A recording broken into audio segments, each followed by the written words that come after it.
Hey guys, welcome back to the channel. Dave Greathouse, Remax Above and Beyond, and the Greathouse team right here in Cleveland. And a recent survey by LendingTree said that 41% of Americans believe there will be a housing market crash in 2023, and 58% of those people are actually putting all housing-related changes on hold as a result. Now, today in our market update for January, I'm going to give you the data. I'm not going to tell you whether I think it is or it isn't.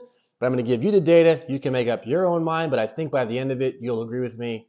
It's not going to be a crash.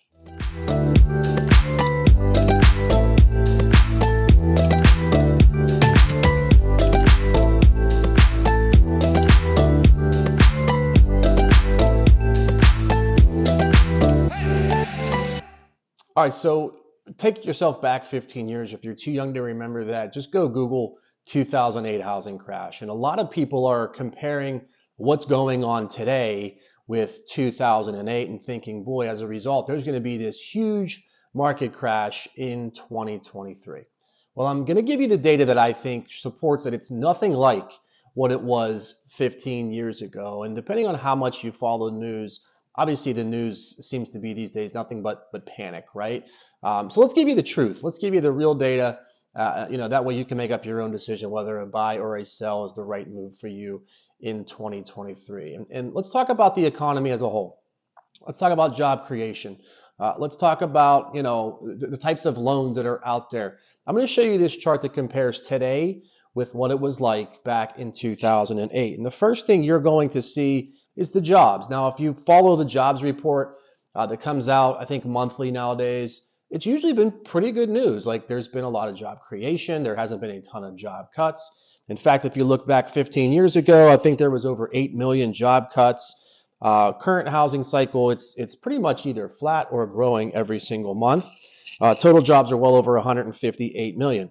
Now, the next line I want you to really pay attention to is subprime loans. And subprime loans, you may not even know what that is, and that's because they really don't exist much anymore. And after 2008, the government stepped in and said, hey, look, you can't give people loans that don't have the ability or the means to pay those loans back. I mean, there were people getting loans with, they weren't even verifying their income back in the day. So this is not like that. If you've been in the market for a house recently, or you've gotten pre-approved already, it's a fairly strict process to get pre-approved for a mortgage and ultimately approved for that mortgage. And that was one of the main drivers back 15 years ago as to what caused the housing crash was the amount of subprime loans. And we really just don't have that anymore because of regulation.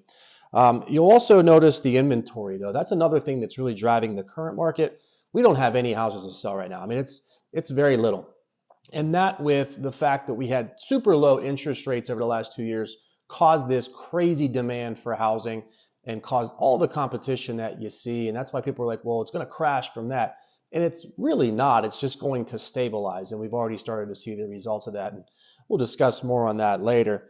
And then, the foreclosure, right?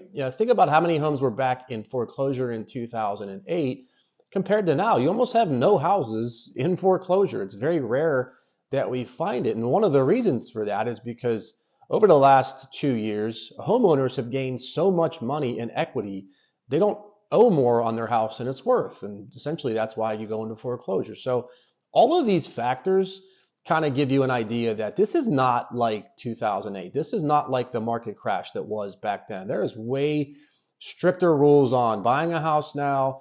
The economy seems to be doing better. It's just the data does not indicate that we are headed towards a crash, or at least anything near what it was like back in 2008. So I can hear people already saying, hey, what about interest rates? What about interest rates? They've gone crazy. They've gone through the roof. And listen, I'm not going to sit here and deny the fact that interest rates have gone up. I mean, if you look at this chart from the beginning of last year to the end of last year, I mean, they almost doubled. I think in some cases they did double. So yes, they went up. They have increased. They went to in the sevens, right? I remember when it was in the sevens, I think sometime in November, and people were starting to say, oh boy, what's going on? But look at the last part of the year. If you look at the last part of the year, things started to come down a little bit. Rates started to ease a little bit. And that's because the interest rates and what the Fed did, it honestly worked, right? It cooled the market down. and we saw less bidding wars. We saw all kind of great statistics out there that was making it easier for people to get into houses where they weren't having to sell their firstborn child to get it. So it definitely worked, but maybe it was a little bit too aggressive. I don't know. But it started to come down a little bit. And I think most experts will tell you that we've probably reached the peak, right? We're not going to go any higher than we already have been over the last 6 months. And I think you'll start to see a little bit of a decrease. And listen, we're going to talk a little bit about the treasury yield as well, and why I think that that's an important thing to monitor if you're going to be in the market over the next, say, 6 to 12 months. But all signs are pointing to this thing starting to come down a little bit. How far, we just don't know. But I think we have peaked, and I don't think you're going to see a climb like we saw last year in interest rates, which obviously would be crazy and cause a crazy correction in the market. So speaking of interest rates, and I mentioned the 10-year treasury yield, if you look at the last 30 years and you follow the 10-year treasury yield, interest rates basically mimic that. You'll see on this chart here, I mean, it follows it almost to a T. And the average over the last 30 years has been about a 1.7% difference between the treasury yield and the mortgage rates. The mortgage rates being 1.7% higher than the treasury yield. And the treasury yield right now is somewhere around 3.7%. So, if you just go based on that data, you could make a strong case that interest rates should be hovering right around 5.5%, right? I mean, historically, over the last 30 years, that's been about the case. We're obviously in the sixes right now. So keep an eye on that and to see if that interest rate comes down to kind of mimic that 1.7 to 1.8% range over the treasury yield, because that would be a strong indicator that rates are on the way down. So listen, I can't control the rates. Nobody can control the rates. That's determined by the Federal Reserve. But keep an eye on those indicators, because that's going to tell you whether or not interest rates have stabilized or if there's still some increasing to do. So what's going to happen with prices? What's going to happen with values, right?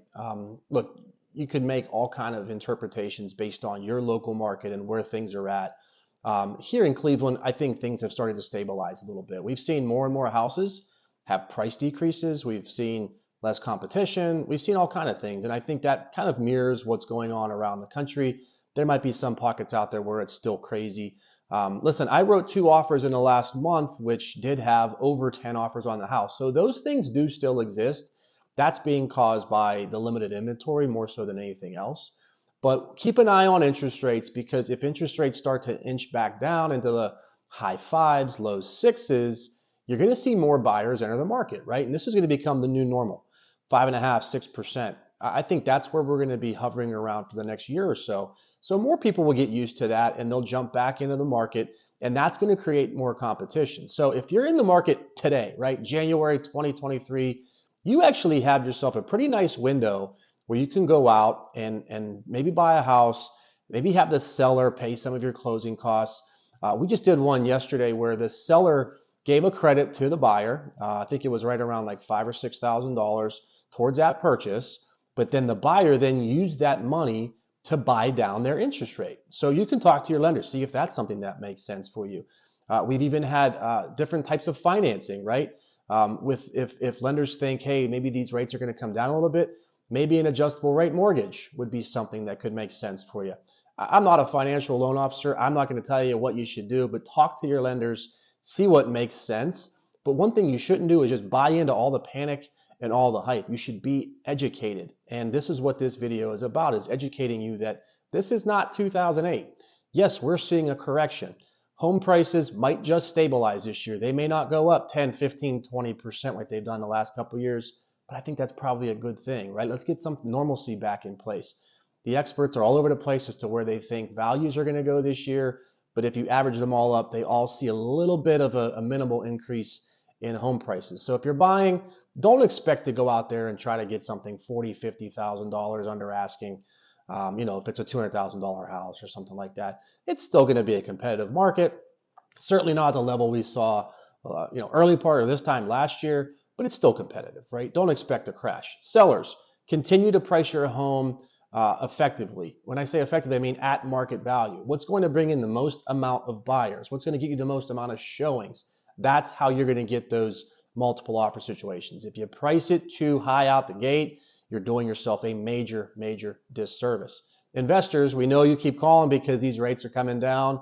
It's a great time. Right now is an awesome pocket to get in before the competition settles in. So these are the facts. Take them, with a grain of salt. Certainly, we're not telling you that it's a great time. Buy, sell, go buy, buy, buy. But be educated, right? Don't buy into the panic. There's not a crash coming, at least in my opinion, and the data doesn't show that a crash is coming. But certainly, make the best decision for you and your family, and do your research, obviously, before you make any decisions on housing, because it is a big decision, right? So listen, if you're new to this channel, we'd appreciate if you would go ahead and subscribe. We do a lot of really cool things: neighborhood reviews, market updates, tons of different things on this channel that you should stay tuned for. If you have already subscribed, thank you. We appreciate it. I know we just surpassed a major milestone for subscribers, so it's been really cool to see all of the interest in the channel. And do us a favor, comment down below. Let us know what you think the market's going to be like in 2023. Am I totally wrong? Is this data totally wrong? What are you seeing in your market? How is it different than what we're seeing here in Cleveland?